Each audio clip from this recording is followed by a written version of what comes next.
Welcome again to Joe Stunner Boxing. You don't need me to tell you that Jake Paul is a very divisive character. And for me personally, you can draw a line right down the middle. You've got his rather farcical professional boxing career, which is fraudulent, let's put it politely.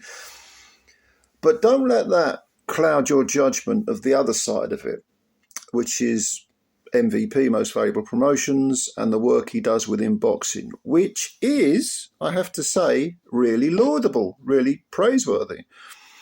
Now, some of the things that he's, I mean, for example, there was an interview with the new WBO president, Gustavo Olivieri, and he was saying that the WBO have partnered up with Jake Paul, and they've been renovating gymnasiums in Puerto Rico. They've done about 13, 14 gymnasiums, bought new equipment, so that the kids have got somewhere to go. And certain areas of Puerto Rico are, rather deprived. And it's good, so that sort of thing that's just an example. Jake Paul, actually, an MVP promotion, they actually do quite a lot of those sorts of things. That's really, really great. But it is with the promotional side of things where I think Jake Paul can really excel. And even, before I move on, even his career inside the ropes, he is a novice. He started very late. He's putting the work in. He looks in shape when he fights. Gustavo Olivieri of the WBO actually said, I've seen it with my own eyes, how hard he trains.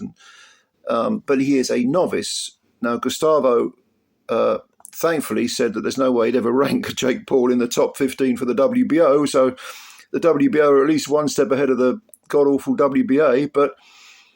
But promotionally, Jake Paul, he's doing a lot of good work. And some of the cards that he puts on, that appalling debacle of him and Julio Cesar Chavez Jr.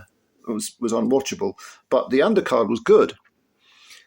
And as has been mentioned before, he's doing a lot of very good work within the women's game.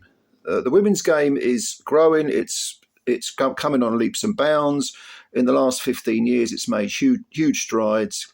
It's got a long way to go, but the talent pool is deepening.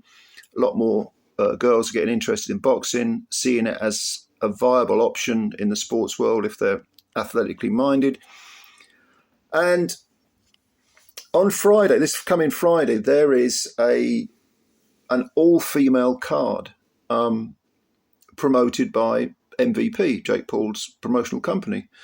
And there are no less than 5 world title fights on that card. 5. That's, I know that, world titles are sort of, in the women's game, are 2 a penny, but you could say that about some divisions within the men's game as well. And I think 2 of those are undisputed. Now, obviously, you've got the main one, which is Katie Taylor versus Amanda Serrano, which is top of the tree. 3rd fight between the 2 of them.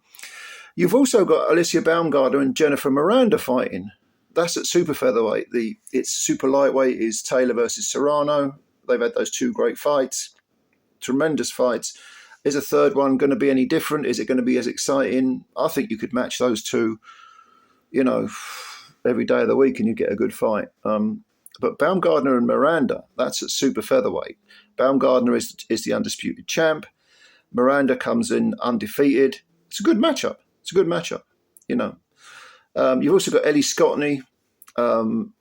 She's got 3 of the belts, 2 or 3 of the belts at super bantamweight, but she's taking on Yamaleth Mercado, very established female fighter with good record. So she's a worthy contender. Savannah Marshall's returning. Savannah Marshall used to, before she sort of semi-quit, or she's had a lot of time out of the ring. Former undisputed super middleweight champ. 13-1, of course. The defeat was to down at middleweight to Clarissa Shields. She's fighting Shadaisha Green, and Shadaisha Green beaten only once by Franchon Cruz de Zern, who Savannah beat for all the belts at super middle. That's a good matchup. Shadaisha, very big, powerful, tough-looking girl. I thought it was disappointing that she lost to Franchon. But she's had 2 wins since then. The last one was for, I think it was a vacant WBO belt that Savannah had stripped off her against Melinda Watpool, and it was close. It was competitive. Watpool was undefeated, a bit crude, but Shadesha, I think she's in her mid-30s. She's a big, tough girl, and I think Marshall should prevail. But Shadesha, if her confidence is high, she can give her a good fight. She can give Savannah a very good fight, I think. And then we got Chantel Cameron, who's defending her interim world super lightweight belt against Jessica Kamara, who's by female standards, pretty much a veteran. She's fought some other good girls. I mean, and then on the undercard, you got Ramla Ali against Lila Furtado. This is a very, very good female card, and Jake Paul deserves a lot of credit for supporting the women's game, because even though there are still people that say, I don't like women's boxing, it's boring, and why they think it's boring, they can't watch it.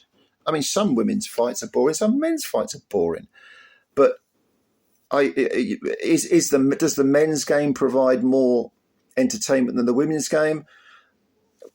Well, it's kind of an apples and oranges thing, because the women are forced to fight. The good women are forced to fight each other more, and you do get lots of very, very entertaining fights. I mean, Taylor Serrano, the first 2 fights, they were unbelievably entertaining fights. There'd be, Baumgardner is an exciting fighter. Anyone who's seen what's her name? The youngster, undisputed flyweight queen. I've forgotten her bloody name now. She's 5'8". She's got a super welterweight brother who's about 8'4". You know the kid I mean. Yeah. Why can I not remember names at this age? I mean, I'm only fucking 58. I'm not 88, for fuck's sake. It's going to come to me in a minute, and I'm not stopping this video until I've fucking remembered it.